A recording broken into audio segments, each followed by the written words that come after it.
First day you came out. Yeah, I got seasick. Yeah. very, Where very was we at? seasick. East You're Point? over in East Point, yeah. It was rough, wasn't it? Yeah. I did not like this. I'm Matt Hodges. I'm 32 years old. I'm an oysterman. Live in Panacea, Florida. I'm Holly Hodges. I'm 23. I oyster with my husband. Been doing it for about 2 years now, and it's got its adventures. Tap on that, baby. That's empty. More hollow. That's full. You see this dead one? Normally that would be alive, but these are your profit, you know. This time last year we should be catching 15 to 20. And we're lucky to get 10. And it takes both of us to do it. I don't know how any of these other fellows are doing it. I really don't. I can hear them. She weren't here on the boat, I couldn't come. Not now. She allows me to tong from daylight to whenever we have to leave. She keeps throwing oysters in the bag. She's the backbone. I'm the skeleton, you know.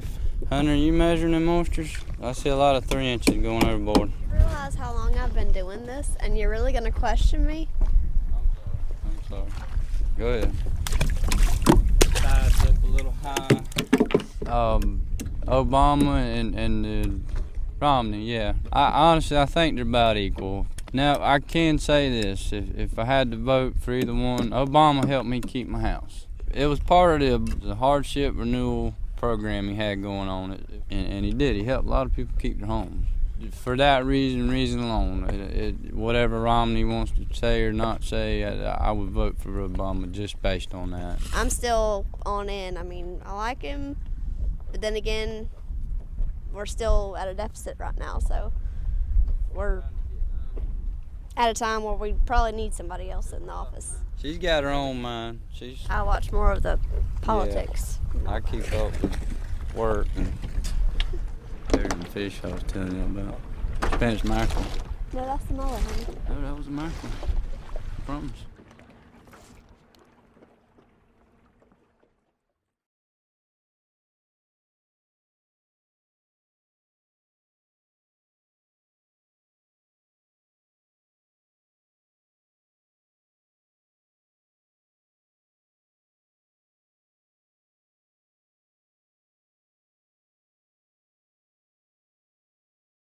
Goat milking is, it's a relationship between the farmer and the goat. They get to know you and we get to know them. And it sounds kind of weird, but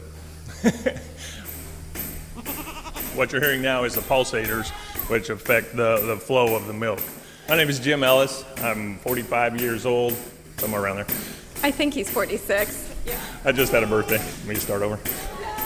My name is Jim Ellis. I'm 46 years old, goat herder, cheesemaker guy here on Boozy Farm.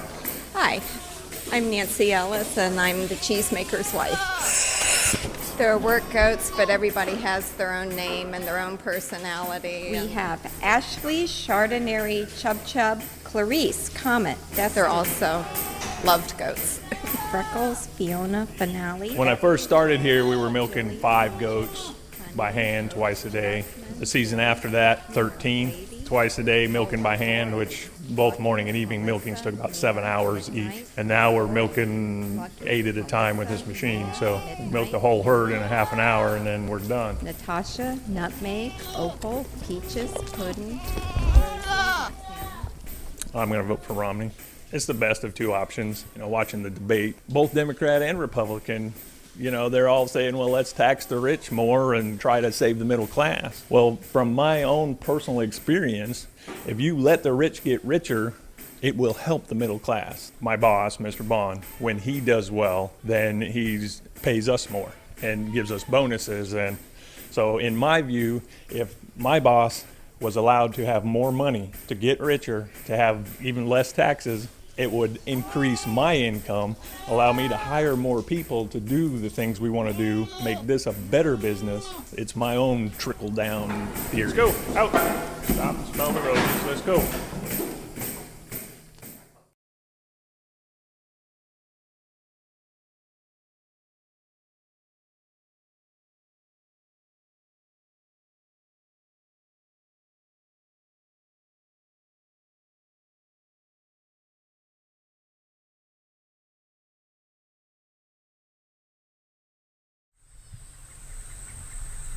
ever seen passing a road, somebody have a cowboy out there, and he always be standing up with his foot against that post or whatever. And yeah, cowboy stance, right. Mm-hmm.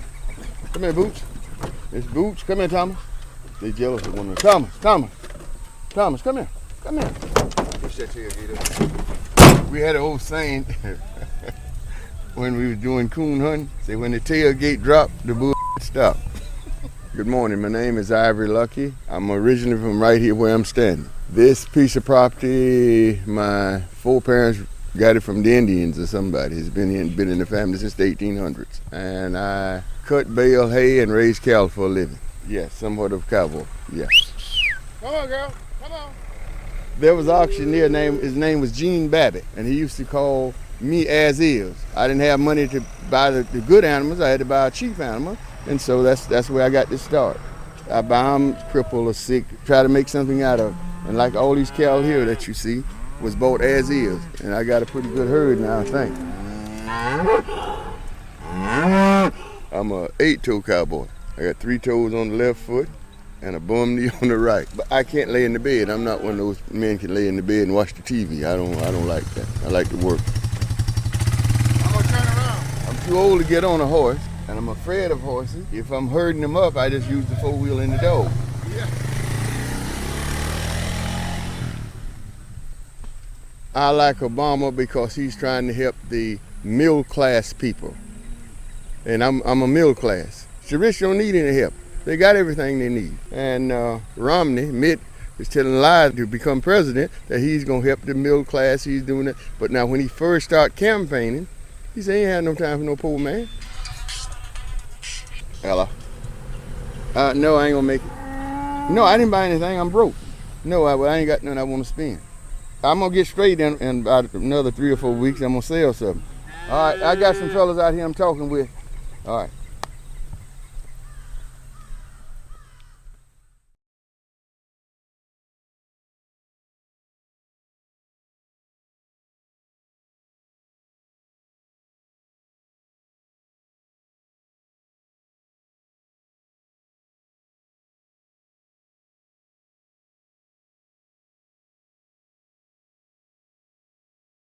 So let me set the scene here. So imagine we're standing in a huge pasture with Ivory Lucky, a 64-year-old cattleman who farms land that his parents have owned since the 1800s. He's wearing a white cowboy hat, and he's a little distracted because I'm asking him political questions, specifically what issues affect him. I mean, I ain't never had nothing, so therefore, whatever happened, it doesn't affect me because I'm gonna eat.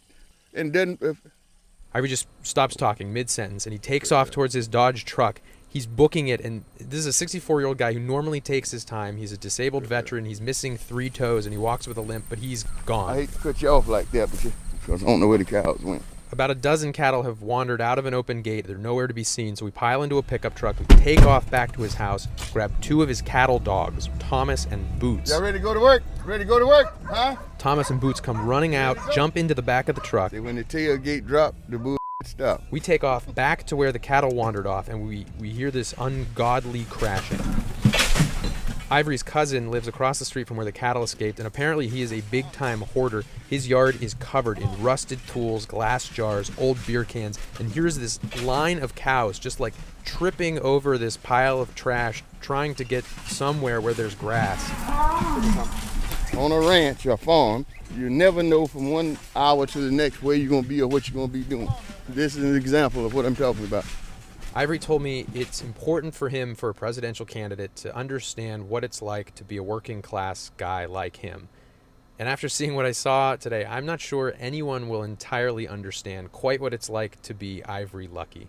On the road for Dispatches from the Swing State, I'm Kenny Malone.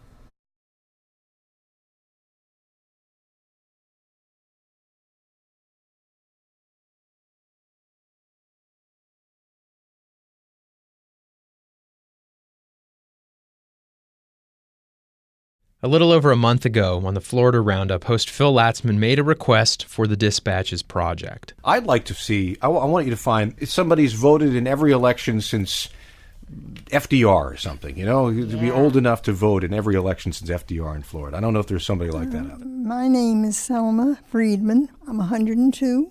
I'll be 103 in March. Selma Friedman lives in Boca Raton at the St. Andrews Estates South retirement home. I play Wii bowling, and what else do? I do mahjong, and I'm active. And I'll be in Scrabble any day that you play.